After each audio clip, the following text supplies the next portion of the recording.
Hi குட்டீஸ், இப்போ பிரியாணிக்கு கத்திரிக்காய் தொக்கு எப்படி பண்ணுறதுன்னு பார்க்கலாம். ஒரு கடாயில் ஆயில் ஊற்றி கடுகு கருவேப்பிலை தாளிசம் பண்ணிவிட்டு அதிலேயே மிளகு சீரகம் சேர்த்து அதுவும் நல்லா பொரிஞ்சதுக்கப்புறமா நம்ம நறுக்கி வச்சுருக்க கத்திரிக்காவை அதில் சேர்த்துக்கணும். கொஞ்சம் உப்பு சேர்த்து நல்லா வெந்து நல்லா ரோஸ்ட் ஆனதுக்கப்புறமா கத்திரிக்காவை தனியாக எடுத்து வச்சுட்டு அதில் கொஞ்சம் வெங்காயம் ஒரு கையளவுக்கு சின்ன வெங்காயத்தை நறுக்கி அதுவும் வெந்ததுக்கப்புறமா ஒரு பல்லாரியை நல்லா பேஸ்ட்டாக அரைச்சி அதையும் சேர்த்துக்கணும். அதுவும் வெந்ததுக்கப்புறமா ஒரு தக்காளியை பேஸ்ட்டாக அரைச்சி அதையும் சேர்த்து தக்காளி நல்லா உப்பு போட்டு நல்லா வெந்ததுக்கப்புறமா நம்ம தேவையான பொடி சேர்க்க போகிறோம். நான் புளிக்குழம்பு மசாலா தான் நான் சேர்த்துருக்கேன். உங்கள்கிட்ட அது இல்லைன்னா ஒரு ஸ்பூன் மல்லிப்பொடி, ஒரு ஸ்பூன் வத்தப்பொடி, தேவைக்கு ஏற்ற மாதிரி கொஞ்சமாக மஞ்சள் தூள் சேர்த்து நல்லா மிக்ஸ் பண்ணிக்காங்க.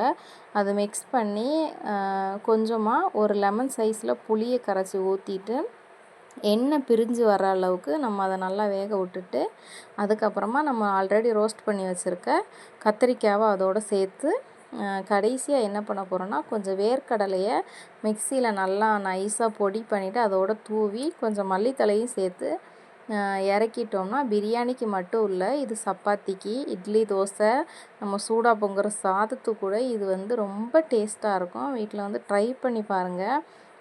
கத்திரிக்காய் ரொம்ப ரொம்ப சூப்பராகவே இருக்கும். பிரியாணிக்கு ரொம்ப சூப்பராகவே இருக்கும்.